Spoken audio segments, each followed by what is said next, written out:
সব নবীরা ছিল বাশার, মানুষ ছিল। কি ছিল? ইন্নামা আনা বাশারুম মিসলুকুম, আমি তোমাদের মতোই মানুষ।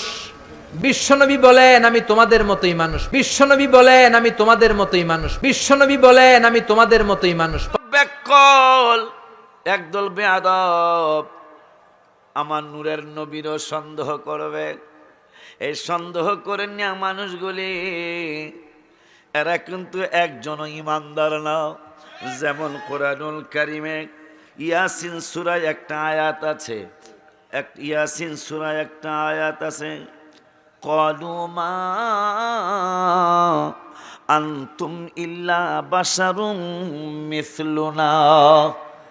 আবু জাহেল বাটপার বলতেছেন তোমারই কেমনে রসুল মানবো। দেখেন কোত্থেকে কি আইছে, কেমনে তোমাকে রসুল মানবো।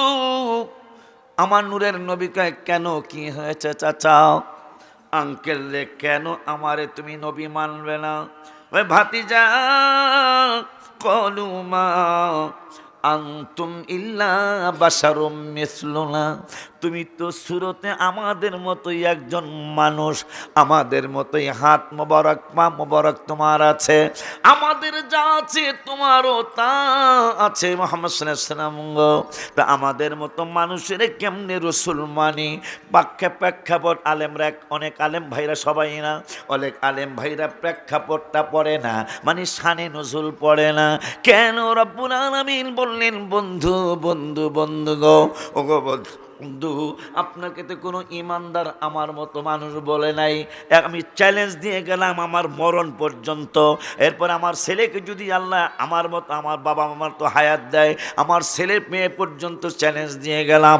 1,14,000 মতান্তরে 1,24,000 মতান্তরে 1,40,000 সাহাবী, 14,000-এর কম নয়, 40,000-এর বেশি নয়, মানে 1,14,000-এর নিচে নয়, 1,40,000-এর উপরে নয় সাহাবীর সংখ্যা। একজন সাহাবী যদি পারেন আমাকে দেখান যে নবী আমার মতো বলেছে। একজন 1,40,000 বা 14,000 বা 1,24,000 সাহাবীর মধ্যে একজন সাহাবীর নাম বলেন যারা বলছে আমি তো আমাকে মতো।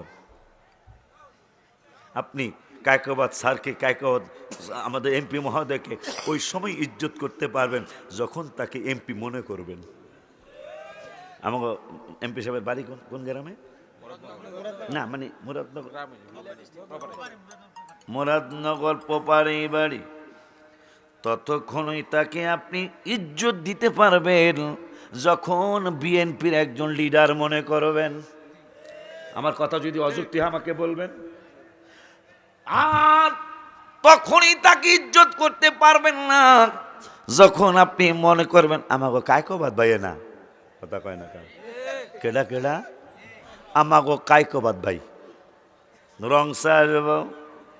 যখনই আপনি বিএনপির বড় একজন লিডার মনে করবেন তখন তার জন্য বেতের চেয়ার আসবে না, তার জন্য কাঠের চেয়ার আসবে না, তার জন্য ফিরি আসবে না, তার জন্য প্লাস্টিকের চেয়ার আসবে না। যখনই তাকে এমপি মনে করবেন, 5 বারের সংসদ সদস্য মনে করবেন, সাবেক মন্ত্রী মনে করবেন, তখন কিন্তু তার জন্য সোফা সেট আসবে। তার জন্য মুরাদনগর বাজারের মধ্যে আপনি কফি কইতে কইতে স্যাপ বেড়ে যাব, coffee coffee coffee coffee coffee coffee coffee, আইনা কফি, হোয়ার ইজ কফি, কথা কয় না। কারণ এমপি মহোদয় কেমনে রংসা খাওয়াই, কথা কয় না। আমার নূরের নবী রহমাতুল আলামিন কি তখনই আপনি ইজ্জত করতে পারবেন। আপনি কেমনে কোন নবী আমনের মতন? আপনি যে আয়াত দিয়া নবীর আমনের মতো বানাইতে চান, এই আয়াতেই তো আল্লাহ বলে দিয়ে, আল্লাহ তো জানে এই শব্দ দিয়া নবীকে আমার মতো তাদের মতো বানাইতে চাইব। তো এই আয়াতের পরের শব্দে যে আছে ইউহা ইলাইয়া, তো ইউহা ইলাইয়া তো কোনো আলেমের কাছে হয় না, কোনো বক্তার কাছে হয় না, কোনো পীরের কাছে তো ইউহা ইলাইয়া হয় না, রসুলের কাছে ইউহা হয়, রসুলের কাছে ওহী আসে। তো রসুল আমনের মতো কেমনে হইল? যেই হুজুর এই কথা কইছে, হুজুরের একদিন বাঙ্গুরা বাজারে কফি বেচে, ও আর কফি দেন দেখিলাম, হ্যাঁ না শোনেন মজার কথা, আমি এরকম কই মাঝে মাঝে মনে হইলে, আজকে কয়া যায়, কারণ যেহেতু নানা ভাইকে দরবার এলা হক কথা কইতে হইব। কোরআন হাদিসের কথা গোপন রাখা যাবে না, কিন্তু গোপন রাখছে একদল মানুষ। তাও আল্লাহর কোরআনে আল্লাহ বলছে, কইতাম ওই আমি কই না মনের কথা কই না, কার কাছে বলিব কথা, পাগল তো মিলে না, আমি কই না মনের কথা। 5 বছরে আমরা এইরকম পাইনি, আজকে পাইতেছি। আমার মনের সব দুঃখ আছে, কয়ে যাবো। রাজি নিও, রাজি আছেন না? না খাওয়ানো যাবেন গা মেলায়? আছেন তো ইনশাল্লাহ? থাকেন কিছু, আমি বেশিক্ষণ সময় দেব না, নানার লগে চুক্তি হয়েছে। বাজান রে, কি জানো বলতে চাচ্ছিলাম? কফি বেড়া খাওয়ানোর কথাই কম জায়গা। যেই ভাইজান বলছে আপনাদেরকে গালি দিন। আমার ওয়াজ সমস্ত দলের মানুষ শুনতে পারবেন, একবার ইসলামী যত দল আমরা আছি, আমার ওয়াজ শুনতে পারবেন সবে। আমি কাউকে হিট করি না, আমি কাউকে গালি দিই না। আমার ওয়াজ, কারণ কোরআন হাদিসে যা পেয়েছি তা আমি শুনাইতে কুণ্ঠাবোধ করব না। যেহেতু আল্লাহ একদল মানুষের ব্যাপারে কোরআনুল কারিমের 2 পারার প্রথম পৃষ্ঠায়, হাফেজ সাহেবরা বলতে পারবা, কোরআনুল কারিমের 2 পারার প্রথম পৃষ্ঠায় রব্বুল আলামিন ওয়াজ করলেন। ওয়াজটা কি? আমার আল্লাহ বললেন, আল্লাযীনা আতাইনাহুমুল কিতাবা ইয়ারিফুনাহু কামা ইয়ারিফুনা আবনাআহুম। রব্বুল আলামিন বললেন, ওরা আমার নূরের নবীরে চিনে। আমি কই নাই, কিন্তু আল্লাহ বলতেছে ওরা সবাই আমার রাসূলকে চিনে। কেমন চিনে তাও আল্লাহ বললেন, রব্বুল আলামিন বললেন, আল্লাযীনা আতাইনাহুমুল কিতাবা ইয়ারিফুনাহু কামা ইয়ারিফুনা আবনাআহুম। রব্বুল আলামিন বললেন, যাদেরকে কিতাব দেওয়া হয়েছে, যাদেরকে আমি আল্লাহ কিতাব দিয়েছি, এই মানুষগুলি আমার নবীরে কেমন চিনে। আশিকি বললে তোমরা মানবা না, যুক্তিবাদী বললে মানবা না, আলাউদ্দিন জিহাদি বললে মানবা না, গোলাম সরোয়ার কি জানি গোলাম পরোয়ার সাইদি বললে তোমরা মানবে না, সোনাকান্দার পিসা বুজুর কাবলা বললে তোমরা মানবে না। এই জন্য রব্বুল আলামিন আমি আল্লাহ বলে দিচ্ছি, ওরা আমার নবীরে কেমন চিনে। নিজের সন্তান যেমন, নিজের একটু আগেও আমার হাজী আবুল খায়ের সাহেব কয়, হুজুর এইটা আমার ছোট ভাই, কইছেন না হুজুর এইটা আমার ছোট ভাই। যখন হাইটা আসতেছি, আমার বাজানের দেখা কয়, হুজুর এইটা আমার আব্বা।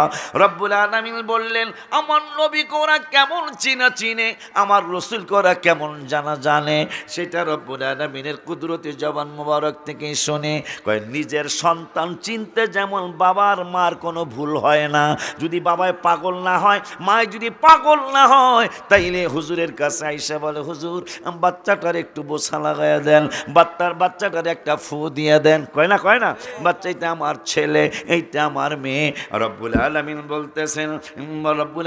বলতেছেন আল্লাযীনা আতাইনাহুমুল কিতাবা ইয়ারিফুনাহু কামা ইয়ারিফুনা আবনাআহুম। নিজের সন্তান যেমন বাবা আর মা চিনতে কোনো ভুল করে না, ঠিক আমার রাসূলকেও তারা রাসূল হিসাবে চিনতে কোনো ভুল করে নাই। আর আমার রাসূলকে চিনে, আমার নবীকে তারা বলতেছে কিনা? আল্লাহ বলতেছে যে আমার নবী করা চিনে। কিন্তু চিনার পরেও কি করছে দেখেন আল্লাহ কি বলতেছে, ওয়া ইন্না ফারিকাম মিনহুম, এদের মধ্যে কিছু দল, আল্লাহ বইলা দিতে এরা সবাই না। দেখছেন নি কারবারটা? এরা সবাই না, কিছু ফেরকামানি দল। ওয়া ইন্না ফারিকাম মিনহুম, এদের মধ্যে কিছু ফেরকা, এদের মধ্যে কিছু দল। কিছুদিন আগে যে সোনাকান্দা দরবার একটা ঘটনা ঘটলো, ভাঙ্গা বলতাম না, পাগলা তিতা মিঠা বোঝে না, পাগলা গো জিলাফি দিবা না। বাইরে বয়স কিন্তু আমাদের কম হয় নাই, হয়তো দাড়ি অত বেশি পাকে নাই, কিন্তু বয়স কম হয় নাই। আমি দেখছি যারা সংসার ভাঙ্গে, এরা কিন্তু আর এক সংসারে বেশি ভালো থাকে না। এটা আপনারা দেখছেন কি? আমি দেখছি, বাইরে তো দেখার কথা। যেই মহিলা কয় তোরে ভাল লাগে না, I hate you, I hate you, আমি তোরে ঘৃণা করি, আর এক বেড়ার কাছে গেছে গা, শ্বশুর বাড়ির মানুষ কয় খালি তোর জামাই খালি কোনো দিকে যাক তোরে কই নাইয়া কথা কয় না কা এর ঘরে শান্তি হবে না, বাইরে শান্তি হবে না, সংসারে শান্তি হবে না, মার্কেটে শান্তি হবে না, কোনো জায়গায় আল্লাহ তারে শান্তি দিবে না, কারণ সে বাটপারি করেছে। আপনারা দেখেন যেই মহিলারা সংসার ভাঙে এদের কোনো জায়গায় শান্তি হয় না, কারণ জামাইও কয়েকদিন ভালোবাসে, আই লাভ ইউ কয়েকদিন কয়, এরপর আই হেড ইউ খালি কয় না, চড়ায় থাবড়ায় ঘুষিয়ায় কন্যায়। তুই আর কদ্দুর ভালো হবি, তুই আর একবার রেসাই রেছত না।